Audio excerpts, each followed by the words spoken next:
वकील साहब को अपनी वकालत के अलावा साधु संत के प्रति प्रचंड आकर्षण था, जिसे देखकर लगता था वो संसार जीवन में संन्यास ना ले ले। आइए देखते।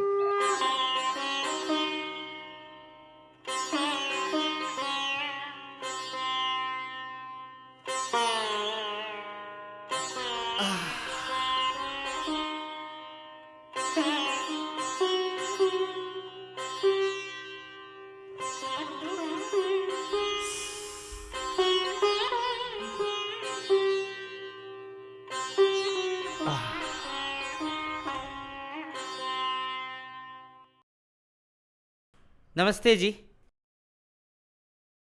अगर मुझसे कोई भूल नहीं हो रही है तो आप विश्वनाथ दत्त है ना? जी हाँ, आप मुझे जानते हैं। साहब, आपको कौन नहीं जानता है। यहाँ तो आपको लोग देव पुरुष के नाम से जानते हैं। आप तो गरीबों की इतनी मदद करते हैं, लोगों की सेवा करते हैं। ये तो मेरा सौभाग्य है कि आज आपका दर्शन हुआ। अरे अरे आप मुझे शर्मिंदा ना करें। आइए बैठिए ना। दूध मंगवाऊं? आप पियेंगे? नहीं नहीं, धन्यवाद। आपको गंगा किनारे गाते हुए सुना, बहुत अच्छा गाते हैं आप। वैसे आप क्या करते हैं? वैसे तो आप जानते ही हैं कि हमारे देश को फिरंगियों ने किस तरह से जकड़ रखा है। मातृभूमि की मुक्ति के लिए काम करता हूँ और कुछ संस्था से भी जुड़ा हुआ हूँ। इसका मतलब आप देश के लिए बहुत ही अच्छा काम कर रहे हैं। अपना घर परिवार देखते हुए जो थोड़ा समय बच जाता है उसमें ये काम कर लेता हूँ।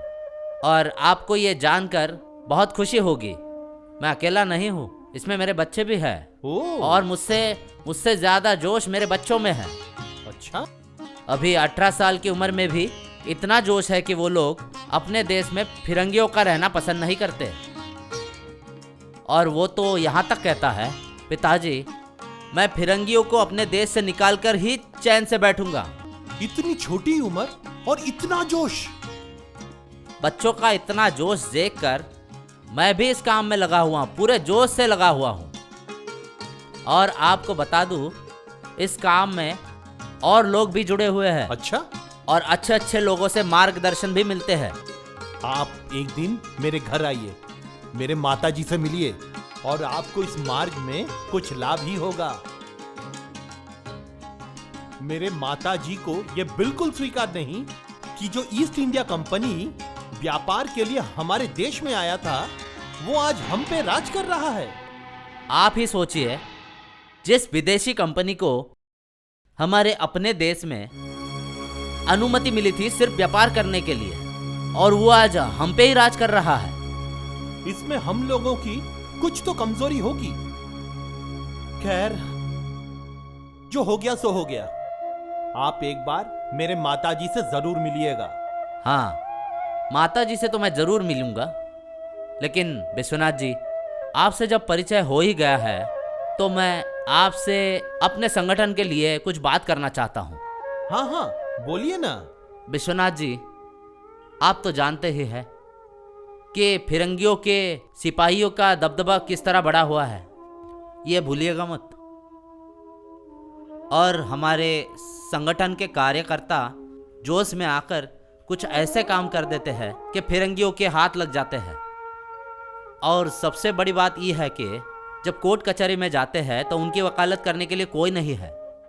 मैं आपसे हाथ जोड़कर विनती करता हूँ कि आप हमारी कार्यकर्ताओं की थोड़ी मदद कर दीजिए, आपकी बड़ी कृपा होगी।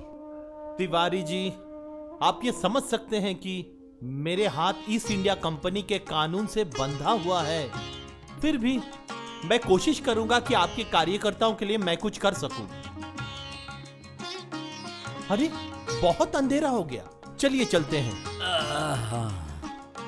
तिवारी जी, क्या मैं आपसे कुछ बात पूछ सकता हूं? हाँ, पूछिए। अभी कुछ दिनों पहले मेरी एक साधु से मुलाकात हुई और उस बाबा को मैंने एक गलती से कह दिया कि मैं पिताश्री का एकमात्र पुत्र हूं। हालांकि यह सच बात है कि मेरा एक भाई भी है जिनसे हमारे कुछ संबंध अच्छे नहीं हैं, कुछ पारिवारिक संपत्ति को लेकर। क्या मैं इस झूठ के लिए किसी पाप का हकदार बन चुका हूँ। विश्वनाथ जी, आपसे जिसने भी ये बात कही है वो खुद तो अंतर्यामी है और आप सबकी कुंडली उसके हाथ है। हाँ।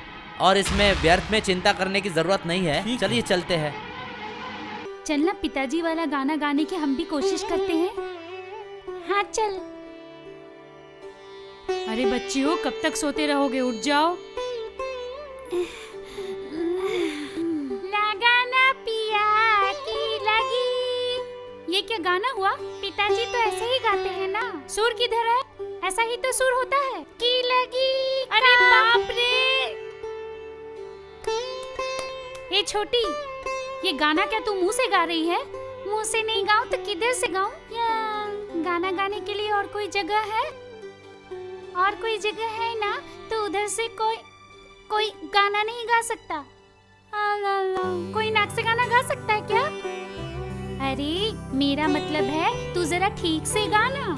ठीक से ही तो गा रही हूँ। चल, हम पिताजी को बोलते हैं हमें गाना सिखाए। वो डर लगता है। तू बोल। नहीं नहीं, मुझे भी डर लगता है। अच्छा चल, मैं ही पूछती हूँ पिताजी को। ज्यादा से ज्यादा क्या करेंगे? डांट ही तो देंगे। वैसे भी मैंने तो बहुत डांट खाई है। क्या करे? चल पिताजी, हाँ? हमको गाना सिखाइए ना। क्यों? तमाशा में जाना है? लोगों के सामने नाच गा के पैसे कमाना है? नहीं। जाओ यहां से।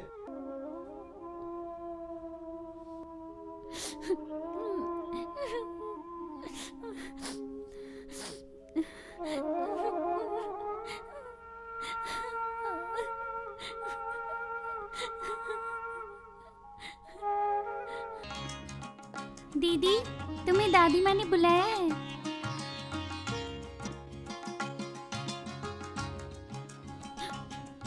क्यों रो रही है बेटी?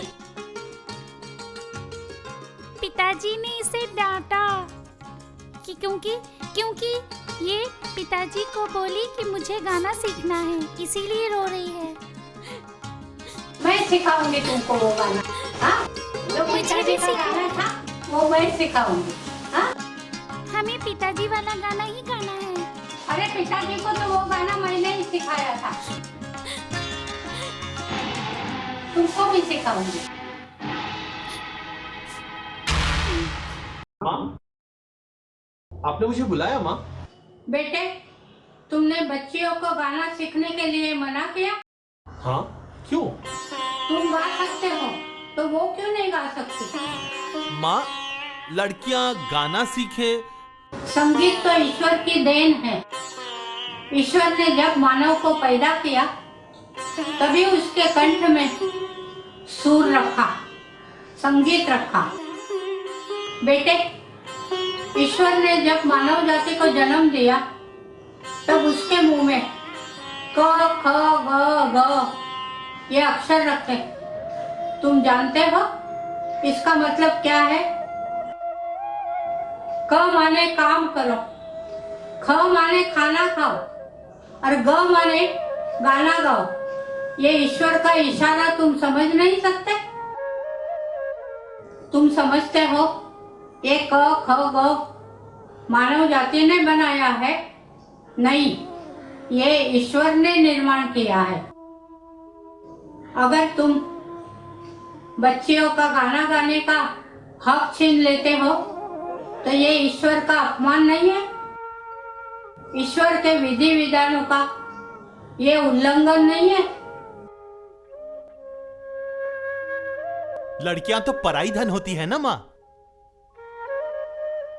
और अभी तो उसके रिश्ते भी आने लगे हैं। अगर रिश्ता आ रहा है और रिश्ते की वजह से तुम गाना बंद कर रहे हो तो खाना भी बंद कर दो, काम भी बंद कर दो। एक जगह लड़की को चुपचाप बिठा के रखो। बच्चियों को गाना मैं सिखाऊंगी और रिश्ते वाले हैं ना, उनसे भी बात मैं करूंगी। तू जा। अच्छा, ठीक है, जो भी आप ठीक समझती हैं। देखो, मैं गाती हूँ, फिर तुम मेरे साथ गाओ। हाँ? पिताजी वाला गाना गाओ हाँ दादी माँ। लगन पिया की लगी, लगन पिया की लगी, निशिरिन होता, ईचा गुन गाता। माँ आपसे कुछ कहना है। आज कचहरी में आपके बेटे के पास मित्तर साहब अपनी माँ को लेकर शाम को आए थे। उनका कुछ काम था लेकिन आपके बेटे ने उनके काम को मना कर दिया। आपको तो पता है वो ऐसे वैसे काम नहीं करते। और फिर मित्तर साहब कैसे आदमी हैं आपको तो पता है, मालूम है। मेरे बेटे ने जो किया है ठीक ही किया है। मुझे अभी चिंता हो रही है कि मित्तर साहब कुछ ऐसा वैसा गलत कदम न उठा।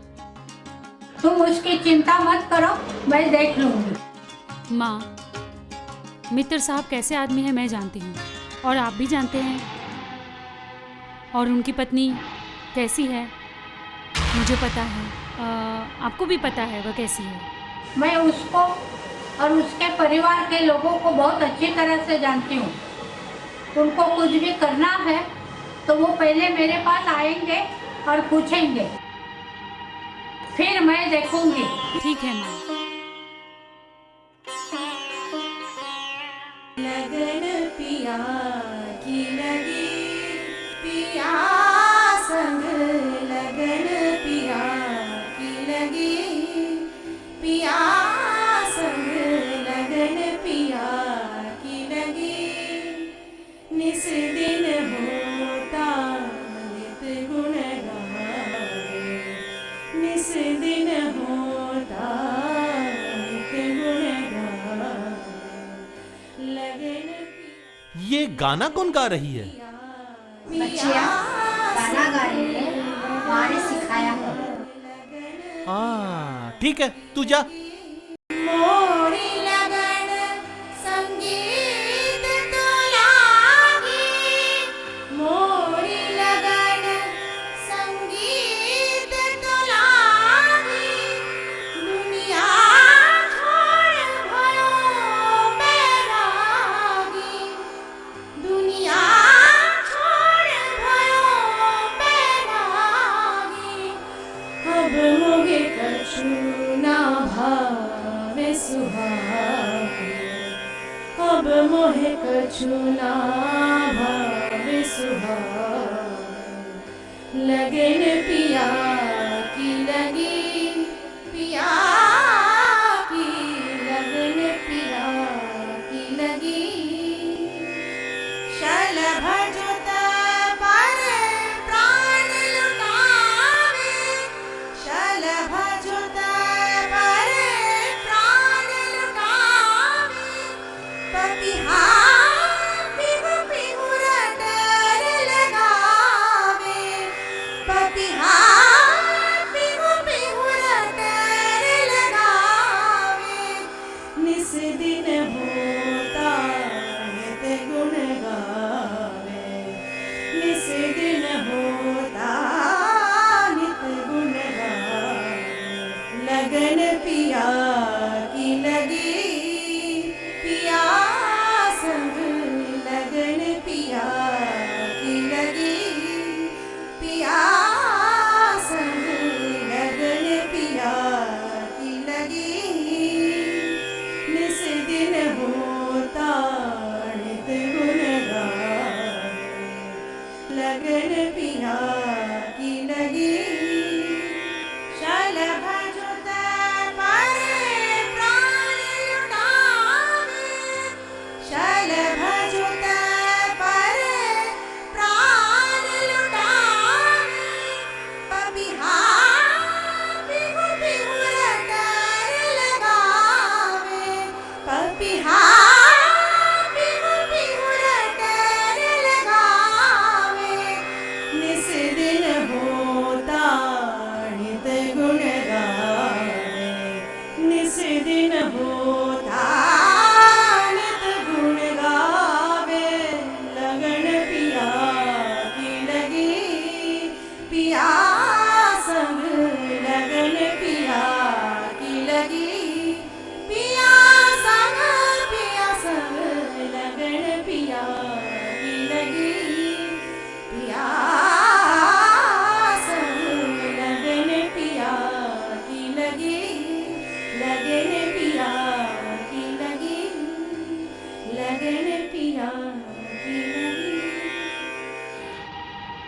अरे भैया, आप आज सूरज कहाँ से निकला है? मेरे भैया जो मेरे घर आए हैं। अच्छा आइए तो सही, पहले बैठिए, धन्यवाद। बैठ के बात कर लेते हैं। अब बोलिए। आपको तो पता ही होगा, मित्तिर साहब मेरे कचहरी आए थे और उनका मामला लेने से मैं इनकार कर दिया था। शायद इस बात से वो मुझसे नाराज हो गए हैं। मित्तिर साहब नाराज तो नहीं हुए हैं, पर वो दुखी जरूर हुए हैं। मैं समझ सकता हूं और इसीलिए शायद मां ने कहा कि मित्तिर साहब से एक बार मिल ले। सच तो ये है कि उनका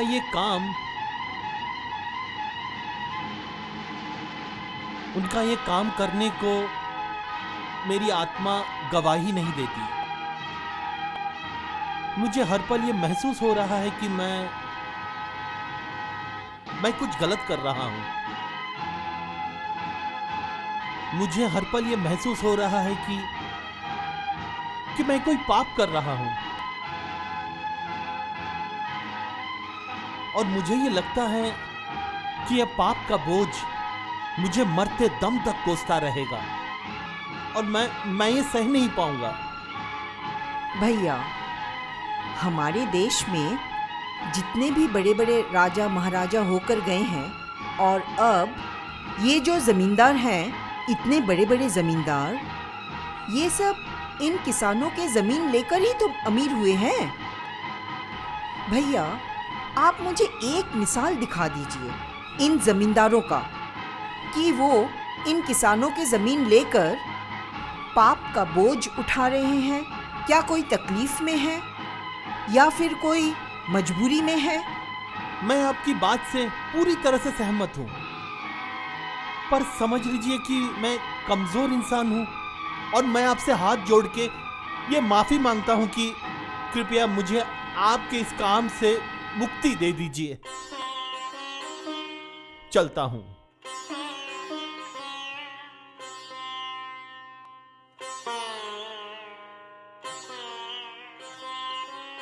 मुक्ति तो तुम्हें नहीं मिलेगी, क्योंकि पाला जो पड़ा है तुम्हारा मित्तिक परिवार के साथ।